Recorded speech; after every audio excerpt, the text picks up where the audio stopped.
蛇在每年3月份中旬，温度稳定了，就会从冬眠期醒过来。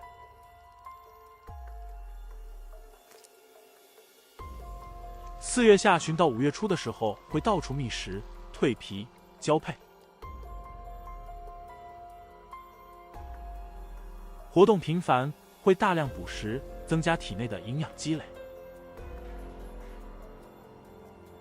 这条蛇也不例外，闻到鸡叫的声音，直接往少妇家中爬过去。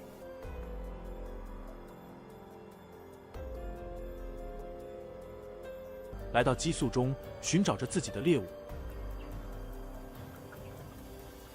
周围的鸡识趣地给这条蛇让出了道路，蛇直接往洞中穿走。到了下午，少妇拿着稻谷来到鸡宿，照常给鸡喂食。就在他抛洒谷粒的时候，发现左上角有一只虚弱的小鸡躺在那里。少妇走过去检查一下小鸡的情况。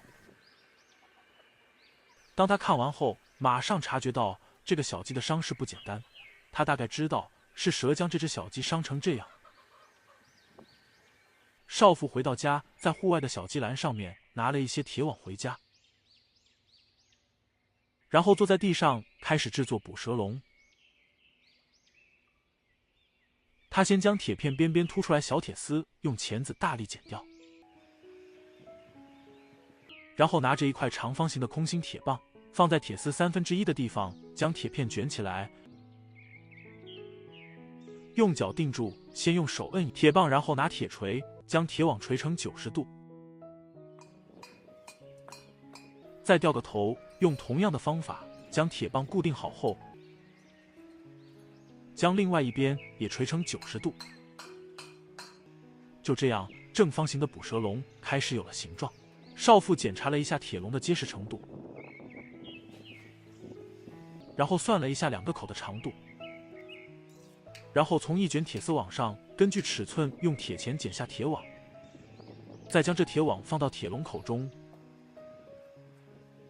简单做了一下修理后放进铁笼中，然后把凸出来尖尖铁丝剪掉，然后用同样的方法放进第2片铁丝网。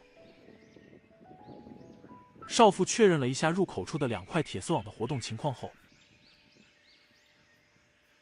拿着这块自制捕蛇器放在刚刚小鸡受伤的地方，然后用草叶将它伪装起来。随后，少妇将被蛇咬到的小鸡拿回家，检查了一下小鸡的情况，抱起小鸡，对它先简单的安抚。然后回家找到注射器，少妇将解毒液抽进针筒上，然后给小鸡注射上，希望这一针能缓解小鸡的不舒服。最后，小女将小鸡放到篮子中。夕阳西下，太阳开始落山。这条蛇再次来到少妇家中，盯着铁笼的一只小鸡不放，他感觉马上就要吃饱了。这只蛇兴奋地钻入笼子中，但当他发现行动受限的时候，已经晚了。他已经受尽，在网中成了笼中之蛇。蛇已经对这只小鸡没兴趣了。但是让人惊讶的是，第2条蛇也是跟第1条蛇一样，只看眼前的食物，跟着落入陷阱中。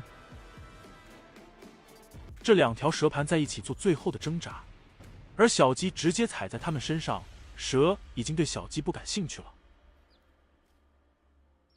他们只想着怎么逃出这个铁笼。少妇听到动静后，来到了陷阱旁。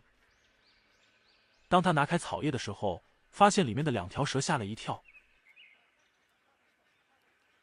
然后走过去找了一根木棒，小心翼翼将草叶撩走，然后试了下这2条蛇的攻击性，确定蛇已经疲惫后，他拿起铁网，然后来到田野中。这很让人惊讶的是，少妇没把这2条蛇作为盘中餐，而是将它放回大自然。少妇不仅胆大心细，更重要的是她将2条大蛇回归大自然，真为她的行为点赞。这个短片还传达了几个重要的道理。第一，同理心和善意。少妇对受伤的小鸡表现出同理心和善意，她不仅制作了捕蛇笼来保护鸡，还给小鸡注射药物，试图帮助它康复。这强调了人与动物之间的互动应该建立在同情和善意的基础上。第二，创造性解决问题。少妇在面对问题时展现出创造性的解决能力，她制作了自制的捕蛇笼，这种创新方法既保护了鸡，又不伤害蛇。这启发人们在困难情况下积极寻找创造性解决方案。第三，保护生态平衡。释放蛇回到大自然有助于维护生态平衡，这强调了生态系统内各种生物相互联系，保护这种平衡对于整个生态系统的稳定至关重要。总而言之，这个短片强调了同理心、创造性解决问题和生态平衡的价值，以及如何在与自然界的互动中表现出这些价值。